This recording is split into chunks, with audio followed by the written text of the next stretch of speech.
जिसमें ओम माथुर और राजीव प्रताप रूडी भी रहेंगे। और इस मीटिंग में अभी तक ये निर्णय नहीं हो पाया है कि जो शिवसेना कह रही है उसके ऊपर वो बीजेपी तैयार हो या नहीं। जैसे कि कल रात को उद्धव ठाकरे ने बयान दिया था कि हमने हमारा जो प्रस्ताव है वो बीजेपी के पास सौंपा है, लेकिन ओपी माथुर का ये साफ कहना है कि शिवसेना की तरफ से हमें कोई नया प्रस्ताव मिला नहीं है। यानी कि जो संबंध बिगड़े हुए हैं, वो जो तनाव बढ़ता जा रहा है दोनों के बीच में, वो अभी भी बरकरार है। और 3 बजे के बाद जो मीटिंग होगी उसमें शायद ये पिक्चर क्लियर हो सकती है कि बीजेपी अभी कितने सीटों पर राजी हो, क्योंकि शिवसेना का कहना है कि जो 119 सीटों का प्रस्ताव उन्होंने रखा है उसी पर बीजेपी को सीटें लड़नी चाहिए, ना कि जो ज्यादा सीटों की मांग कर रहे हैं उस पर। लेकिन बीजेपी का कहना है कि जो 59 सीटें जो महाराष्ट्र में शिवसेना ने कभी नहीं जीती है, वो उनमें से कुछ सीटें बीजेपी के लिए छोड़े। इस बार इस प्रस्ताव पर फिर एक बार शिवसेना के साथ बातचीत करने की कोशिश करेंगे और इसी सिलसिले में अभी 3 बजे फिर से एक बार बीजेपी की कोर कमेटी की मीटिंग होगी। जी नैन, लेकिन नेशनल लीडरशिप पर सवाल छोड़ा गया है और ये कहा जा रहा है कि अब सीटों को लेकर नेशनल लीडरशिप फैसला लेगी। यानी ये समझा जाए, क्योंकि अगर राष्ट्रीय नेताओं की बात करें तो वो लगातार ये संकेत देते रहे कि 119 सीट तो लड़ना ही है, इसके अलावा वो प्लस चाहते हैं, यानी सीटें बढ़ाने की जो बात है वो लगातार नेशनल लीडरशिप करती रही है।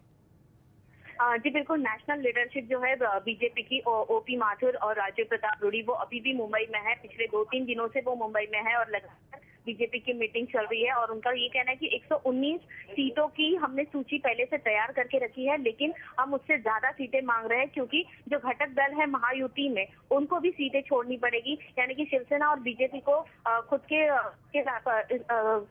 पैकेज में से उनको कम से कम 6 या 7 सीटें घटक दलों को छोड़नी पड़ेगी। यानी कि अगर बीजेपी 119 में से सीटें छोड़ती है तो उनके पास सिर्फ 110 के आसपास सीटें बचती है, जो कि बीजेपी को बिल्कुल मंजूर नहीं है। इसलिए बीजेपी का कहना है कि शिवसेना कम से कम उन्हें 10 या 15 सीटें बढ़ाकर देगी। ठीक है नैन, आप हमारे साथ बने रहिए। हम बीजेपी के महाराष्ट्र प्रभारी राजीव प्रताप रूडी क्या कह रहे हैं वो सुनवाते हैं दर्शकों को। इसके अलावा उद्धव ठाकरे के बेटे और शिवसेना नेता क्या कह रहे हैं, ये आदित्य ठाकरे का भी बयान सुनिए।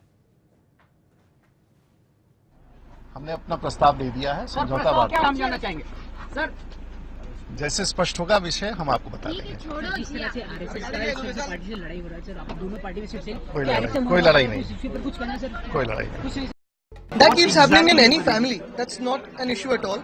Of course, we are a family. We're bound with a, we're bounded together with an ideology and with a heritage and a legacy of the alliance.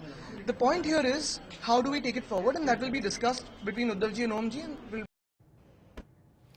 नैन हमारे साथ बने हुए हैं। नैन, राजीव प्रताप रूडी कह रहे हैं कि कोई लड़ाई नहीं है, किसी तरह का मतभेद नहीं है। आदित्य ठाकरे कहते हैं कि गठबंधन में मतभेद होता है जिसे हम दूर कर लेंगे। दो अलग अलग बातें हैं। तो क्या यह समझा जाना चाहिए कि मतभेद पैदा हुआ है सीधे बीजेपी की तरफ से, क्योंकि बीजेपी ने सीट ज्यादा बढ़ाने की अपनी मांग रख दी है? जी बिल्कुल, देखिए कल भी उद्धव ठाकरे ने कहा था कि हम युति नहीं तोड़ना चाहते। आदित्य ठाकरे ने भी ये कहा था कि हम युति नहीं तोड़ना चाहते। और बीजेपी के जो नेता है वो भी लगातार इसी बात पर जोर दे रहे कि हम युति नहीं तोड़ना चाहते। लेकिन सीट शेयरिंग को लेकर जिस तरह से विवाद दोनों के बीच में सामने आ रहा है, उसे देखकर ये लग रहा है कि युति इनकी कब तक बरकरार रह सकती है, क्योंकि शिवसेना अपनी मांग पर अड़ी हुई है कि उनका जो मिशन 150 है उसको वो किसी भी तरह से ठेस नहीं पहुंचा सकती। वो किसी भी हालात में 150 से कम सीटें नहीं ले सकती। और जो बीजेपी का फॉर्मूला है वो शिवसेना को ये कहता है कि आप 145 सीटें दीजिए और जिसमें से 125 या 128 सीटें बीजेपी की होंगी। यानी कि सीट शेयरिंग के मुद्दे पर दोनों के बीच में जो तनाव है वो अभी भी बरकरार है। अभी फिर से एक बार बीजेपी की मीटिंग होगी 3 बजे, जिसमें सभी बीजेपी के बड़े नेता मौजूद होंगे और आज ही उनको इस पूरे मसले पर हल निकालना बेहद जरूरी है। क्योंकि आपको बता दें सिर्फ एक ही दिन बचा है उम्मीदवारों की अर्जी भरने के लिए। अभी बीजेपी का जो कार्यालय है उधर हम खड़े हैं, एकनाथ खड़से का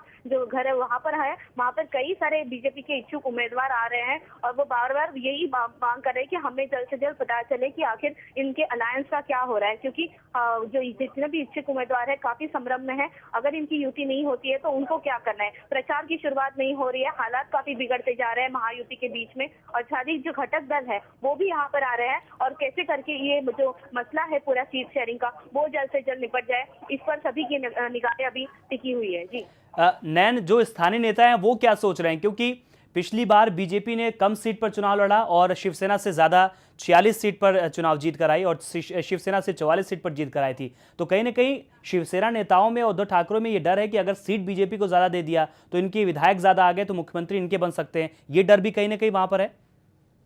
जी बिल्कुल, सबसे बड़ी बात जो उनके विवाद में आ रही है वो ये है कि मुख्यमंत्री किसका होगा, क्योंकि बीजेपी का कहना है कि लास्ट टाइम भी जब हुए थे, उन्होंने एक साथ चुनाव लड़ा था, तभी भी मुख्यमंत्री 2 बार शिवसेना का ही रहा है, नारायण राणे और एक बार मनोहर जोशी भी थे। और इस बार उनका कहना है कि बीजेपी में कई ऐसे नेता है जो कि मुख्यमंत्री पद के दावेदार है, जैसे देवेंद्र फडणवीस है, पंकजा मुंडे है, एकनाथ खड़से भी खुद को दावेदार मानते हैं मुख्यमंत्री पद का। और साथ ही शिवसेना का कहना है कि उद्धव ठाकरे को उनको मुख्यमंत्री बनाना है, यानी कि मुख्यमंत्री की जो रेस है वो सबसे बड़ी रेस मानी जा रही है इन दोनों पार्टियों के बीच में। इसीलिए जो विवाद है कि शिवसेना नहीं चाहती है कि अगर बीजेपी को ज्यादा सीटें मिले और उनकी सीटें अगर ज्यादा चुनकर आती है तो शिवसेना को नुकसान हो सकता है। और जैसे मित्र पक्ष का एक फॉर्मूला होता है कि जिसके विधायक ज्यादा आएंगे उसी पार्टी का मुख्यमंत्री होगा, तो शिवसेना नहीं चाहती है कि 150 एक तो जो मिशन है उनका मिशन 150 उसको कहीं ठेस पहुंचे और साथ ही मुख्यमंत्री की जो दावेदारी है उनको कहीं नुकसान हो। इसीलिए शिवसेना नहीं चाहती है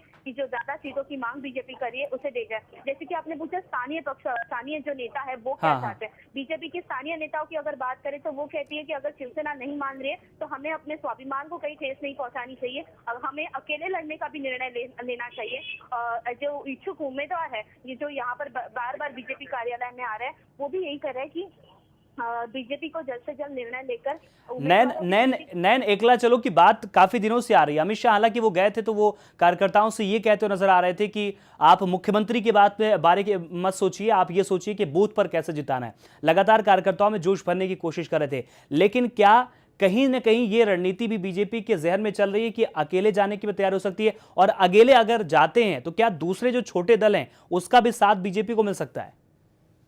जी बिल्कुल, ये जो आपने कहा वो है कि घटक दल जो है उसको लेकर भी शिवसेना और बीजेपी उनको काफी महत्वपूर्ण मान रही है आजकल, क्योंकि कल भी घटक जो दल है जैसे आरपीआई हो गए, विनायक मेटे हो गए, शिव संग्राम दल हो गया, तो उनको बार बार बातचीत में शामिल कर रहे हैं। आज भी एकनाथ खड़से के घर पर जब बीजेपी की मीटिंग शुरू हुई सुबह से, आज विनायक मेटे जो संग्राम दल के नेता वो यहाँ पर आए थे। उन्होंने कहा कि बीजेपी की सीट शेयरिंग का जो भी मसला है वो क्या प्रस्ताव रख रही है उसमें पूरा उनको उस बातचीत में शामिल किया गया है। कि बीजेपी और शिवसेना दोनों भी ये मन बना रही है अगर हम अकेले चुनाव लड़ते हैं तो जो घटक दल है उनका साथ हमारे साथ रहे, यानी कि कहीं ना कहीं ये साफ इस तरह से दोनों महायुति की भी बात करें और साथ में अकेले लड़ने पर भी विचार करें। अगर दोनों की बात में आप नैन पूरी राजनीतिक हलचल पर नजरें बनाए रहिए, आगे भी आपसे अपडेट लेते रहेंगे और ये समझने की कोशिश करेंगे कि आखिर बीच का रास्ता और असली फॉर्मूला क्या निकल कर आता है तमाम बैठकों के बाद। बहुत शुक्रिया नैन आपका तमाम जानकारी के लिए।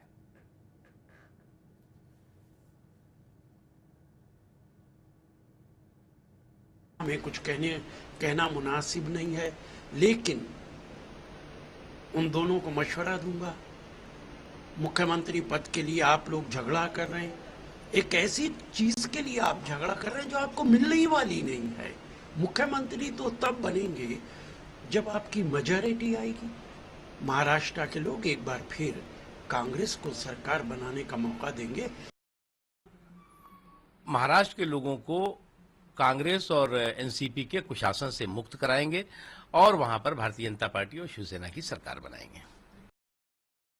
शिवसेना भारतीय जनता पार्टी एक साथ चुनाव लड़ेगी। दबाव बनाने का कार्यक्रम चल रहा है, ज्यादा से ज्यादा सीटें किसे मिले, ये इस तरह का पूरी तरह से खेल है।